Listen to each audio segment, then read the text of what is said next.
All right, guys, now it's time to vacuum your pool. So some of the things that are super important you want to make sure that you have are your vacuuming equipment. You're going to have your hose, your vacuum pole, your vacuum, and your vacuum skimmer plate that it's all supplied to you during your installation. So when you go to hook this thing up, one of the important things we touched base on earlier with your system operating is air in the line. We want to make sure we get all the air out of this vacuum line before we just plug it into the skimmer and start vacuuming. If you follow me over here, I got a very important tip for you. Now this particular tip is super important. Back in the day, you used to take this hose and plug it directly into the skimmer line plumbing that fed to your pump. So you can imagine picking up debris, goggles, dive toys can be super problematic because that stuff can get stuck in your plumbing, causing a blockage and then sometimes a crack in your plumbing. Very, very expensive. We don't want that to happen. So the way you vacuum now is that skimmer basket that's in your skimmer, catching up all your bugs, leaves, and frogs, needs to remain in the skimmer. Well, Felix, now that the hole's covered, how am I supposed to put the hose in the hole? Easy. That's where the vacuum plate comes into play. Want to make sure that it's attached, and when we plug that vacuum plate down, it'll create a suction, allowing everything that we vacuum in the pool to safely get caught in the basket and not taken directly to your plumbing. This extends the life of your equipment and makes vacuuming a lot easier for you to do. So now we're ready to get vacuuming. Again, the air. We want to get this air out.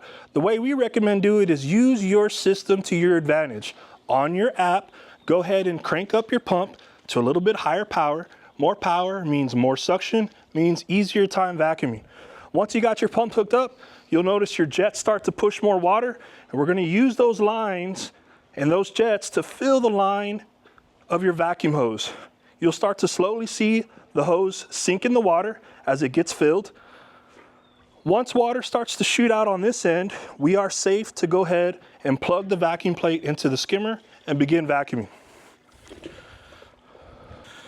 So your hose has two different color ends. The white end goes to the white skimmer vacuum plate, and the blue end goes to your blue vacuum head. You'll notice on the blue end, that particular coupling does swivel. So when your vacuum head is in the pool, you don't have to worry about kinking the line and losing pressure. Once your skimmer plate is hooked up into the skimmer, you are now actively vacuuming. Now I know what you're thinking. 3 people and a camera lady to get your pool vacuumed? That is not the case. Once you guys do this once or twice, this should be super easy for you to knock out by yourself in about 5 to 10 minutes, have your pool looking sparkly clean. Now, if you have any questions with vacuuming, again, this is going to be explained to you at your pool school with your pool rep or a representative of Gary's Pool and Patio. Unfortunately, we can't send Freddie out to every job to vacuum. He is very, very expensive per the hour. Trust me, you don't want that.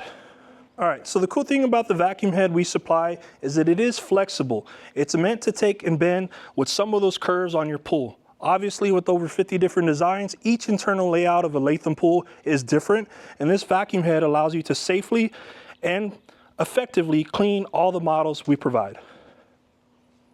Now, Freddie here is going to demonstrate for us the telepole that comes with your cleaner. We don't want you out here hurting your back, so this pole actually extends up and lowers down to safely store, allowing you clean and easy vacuuming without stressing the body more than you have to. All right, so one of the tips that we also recommend when vacuuming, if you have a lot of ledges or benches in the pool, it might be easier for you to take your brush extension on the end, brush all those steps and benches down to the floor, and then vacuum the floor. At the end of the day, after you've done this a couple times, you'll realize what's easier for you. Whatever's easier for you, we're okay with. Once you're done vacuuming, you're going to want to get this stuff out of the system and get your pool back into normal operation mode. Now, going back to this vacuum plate, we are creating pressure with this vacuum plate in the skimmer. So if you go and try to pull this vacuum plate out while the pump is on, you will pull your back out before you pull that plate out. So it's recommended that you take your app, turn your pump off. When the pumping system is off, you can easily pull this out, getting your system back into normal operation. All right, once your pump is off, you can safely remove the vacuum plate and go ahead and start picking up all your equipment. Now, after you vacuum, obviously you've gotten debris, goggles, whatever's in the pool. Again, safely caught in that skimmer basket. You're gonna wanna go ahead and empty out that skimmer basket. Make sure it's free of debris. Go ahead and put it back down in the skimmer. Close your skimmer up. And we're all set to get your pump back on and your system running in normal operation mode. Again, remember guys, if you have any questions or concerns or simply forget what to do and how to do it, feel free to refer to this video or give us a call at 210-494-5002. Any of us here will be happy to help walk you through it.